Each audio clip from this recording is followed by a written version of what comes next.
Hello, magandang araw ulit.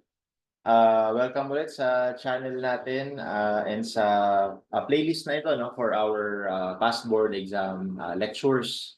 So in this video, let's discuss a similar problem to civil engineering licensure examination last November 2013.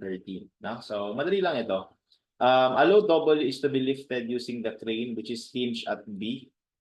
The mass of the crane is of uniform section and weighs 8 kilonewton. W is equal to 36 kilonewton. What is the tensile force in the cable AC? And then what is the vertical reaction at B? And then if the allowable tensile force on cable AC is 45, what is the maximum load that can be lifted? Okay. First thing we have to understand is that ito yung mass ng crane. Tapos meron siyang W na sinusuportahan. And then maliban doon, no, ang sumusuporta doon sa mismong mass is itong cable na ito. Okay? So, and then we are asked to solve for the tension of the cable, reaction dito. Okay, so the best thing to do here is to draw the free body diagram nung mast. Kasi doon na naka-attach lahat eh. Okay, so maganda i-drawing natin yung free body diagram nung mast. So let's say, ito yun. Ayan. So medyo malaki. Ito natin. Okay. So this is the free, i-drawing natin free body diagram ng mast. Okay. So we have a tension here. Okay, so tawagin natin na tension AC. And then we have a weight here, obviously, no? That is equal to 36 kilonewton. And then may reaction dito. Assume lang natin na upward. By, and then dahil hinge siya, no? Bx. Okay, and then meron ding bigat yung mass. So sabi 8 kilonewton. Okay? So another point I want to make is yung distance nung 8 kilonewton mula dun sa support is half nung 4. Kasi sabi dun sa problem, yung cross-section daw nung mast ay uniform. So ibig sabihin, yung centroid niya or center of gravity niya will be at the mid-span or at the midway on the length of the mast. Okay? So I think that's it.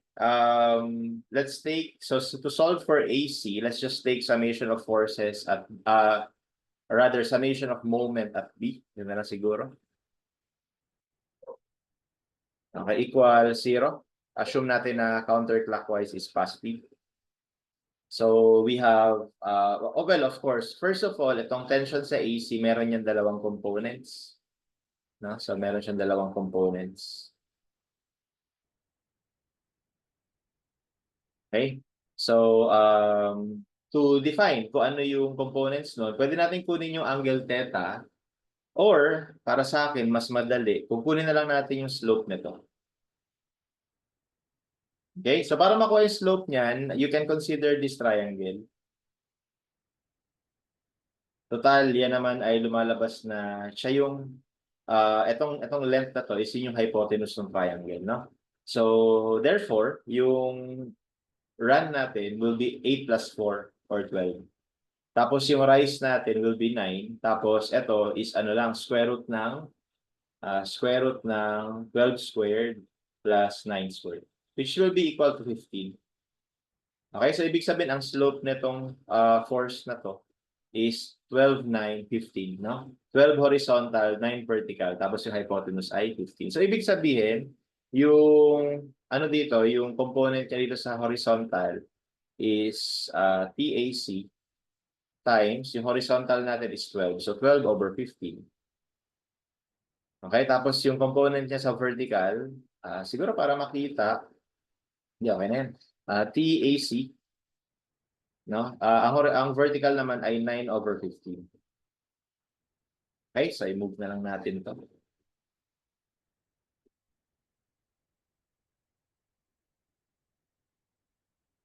Okay, I think that's good, no?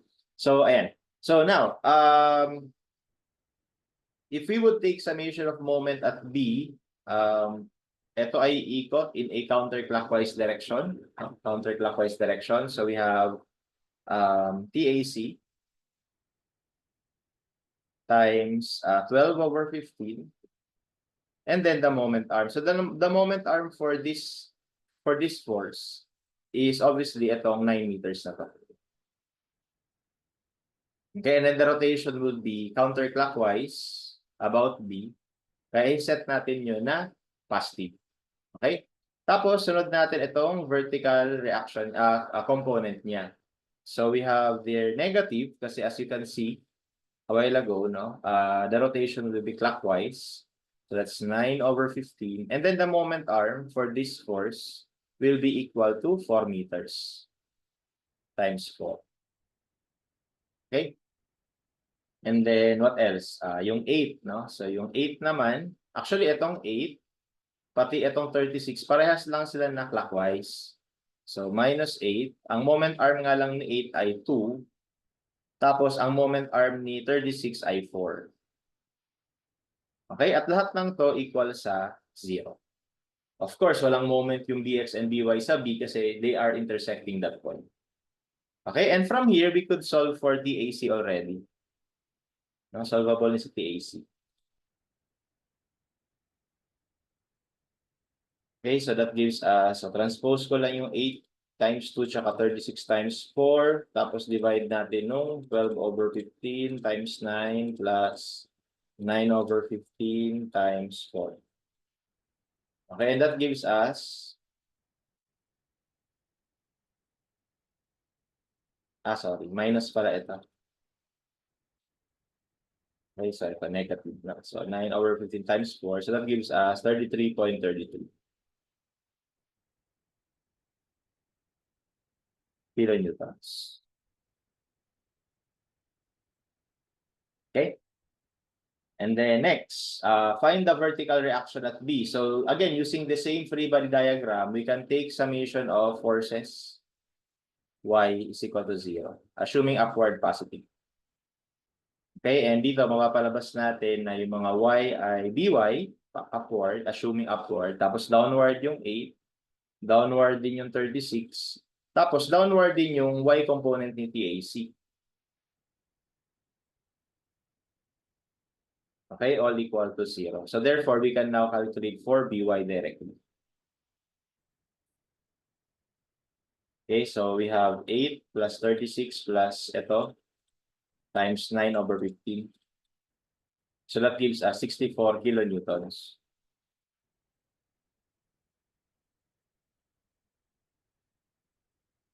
Okay, and finally, if the allowable tensile force in the cable AC is 45, what is the maximum load W? Well, actually, sa part na yun, we can just, let me redraw again, free body diagram. Okay, so ito yung tension ng AC. So in this case, yung tension sa AC, gagawin na natin, i-set na natin siya as 45 kilonewtons. Okay, tas ang tinatanong sa atin ngayon, ano itong weight na to? Ito naman yung nawawala.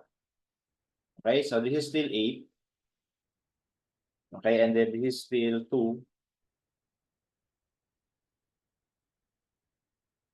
Okay, and then meron pa ring reaction dito. By and then Bx. Pero iba na yung value niyan. Okay? And then, of course, alam naman natin na, again, ibahin ko na yung kulay para makita. So, meron tayo dito horizontal component at saka vertical component. Okay, so ito ay, again, no? TAC times, ang slope kasi kanina, 12 horizontal, 9 vertical, so 15 ito. So, ibig sabihin, this would be 12 over 15 ng 45.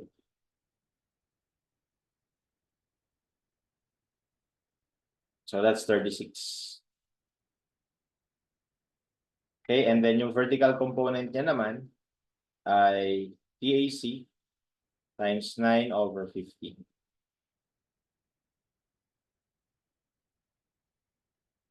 So that's 27. Okay?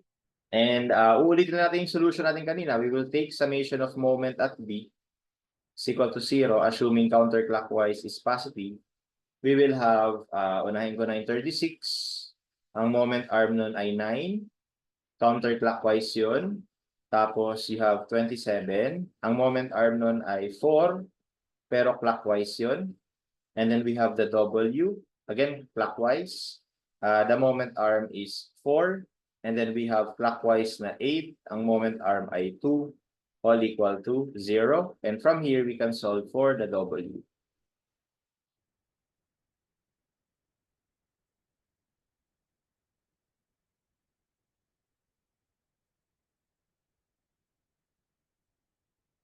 And that gives us 50 kilonewtons. Okay, so mga sagot natin ay 33, 64, at saka 50. Okay? Alright, so o nga pala, no? Although nasagutan na natin siya, meron lang ako gustong ipakita na technique, no? Na kung saan pwedeng mabawasan yung ano natin, yung sinusulat sa moment equation. Itong technique na to applies yung tinatawag na principle of transmissibility. Yan sa baba. Okay? Ayan. Alright, so di ba pag dinrawing natin yung free body diagram ulit, ito yung tension sa AC. Okay, may weight dito. Tapos meron ditong 8. Tapos meron ditong reaction. Okay? And kung naalala natin, nag-moment tayo dito sa B, no? Para makabuo ng equation. And then, actually, ang ginawa natin kanina, itong force na to, parang nilagay natin dito. Kaya yung mga components niya nandito at saka nandito, no? So tama naman yun, wala namang problema doon. Wala namang mali doon, no? Kaya lang, isa sa mga pwede natin gawin na paraan para ma-minimize yung mga forces na sinusulat natin sa equation is we apply yung principle of transmissibility. Ibig sabihin, di ba ng principle of transmissibility is we can transfer the force anywhere along its line of action because ideally, the external effect of that force will be the same for the body. So, remember, ito ay connected doon sa point A, somewhere dito. Okay, ito yung point A. No? Okay, so actually, pwede natin yun ilipat doon, yung force na to. Lipat natin siya dyan, yung tension AC, sa point na yan. No? So, I'm just talking about the point. I'm not talking about the support. Kasi alam natin yung support doon, meron ding reaction dyan. Eh. Kaya lang, ang ginagawa natin, dinadrawing lang natin, yung free body diagram lang ng mass. No? Free body diagram lang to ng mass. Okay? So, what I would do, so burahin ko na to. Burahin ko na to para hindi nakakalito. Nilipat ko lang siya doon. No? Kasi ang gusto ko mangyari, yung components niya, dito lilitaw. Ayan. Dito lilitaw. So, ito ngayon yung ano natin. Di ba ang slope nito? Di ba ang slope nito ay 12 horizontal, 9 vertical, tas 15. So, dito ngayon lalabas na ito ay TAC times 12 over 15 pa rin. Tapos ito naman ay TAC times 9 over 15. Okay? Ang maganda kasi kung dyan natin in-idealize yung force na tension AB. Once na mag-summation tayo ng moment at B is equal to 0, assuming counterclockwise positive. So, ganun ulit, no? Meron tayong 8 times 2 na negative. Tapos meron tayong W times 4. And then, etong TAC na to, iikot siya in a clockwise direction, or should I say counterclockwise direction. Ayan. Pero ang moment arm niya, ito, yung distance na to. Okay, and according to the figure, itong distance na to was 8 meters, no? Ito, 8 meters. 8 meters. Ayun yung distance na yun. So, ibig sabihin, yun yung moment arm niya. So, we have TAC positive times 9 over 15 times 8. Okay? And then what else? Ito yung dahilan kung bakit ko siya nilipat dito. Kasi ang mangyayari nga, itong horizontal component na to, dahil yan ay intersecting na doon sa point of rotation natin, then wala nang moment arm ito, so 0 na yan. So ibig sabihin, ito na yung equation natin. Wala nang ibang kasali, no? Yung 8, yung W, tsaka ito lang yung merong mga rotation about point B. No? And kapag ginawa natin to, you will see that we will end up with the same answer. So di ba naka-equate yan sa 0? Ano nga yung tanong noong umpisa? Kung ang W daw ay 36, no? So check lang natin kung parehas. If W is equal to 36 kilonewton, let's solve for the tension at AC. So we have 8 times 2 plus 36 times 4 over 9 over 15 times 8. Okay, sorry. Times 8. Okay, so we will end up with the same answer.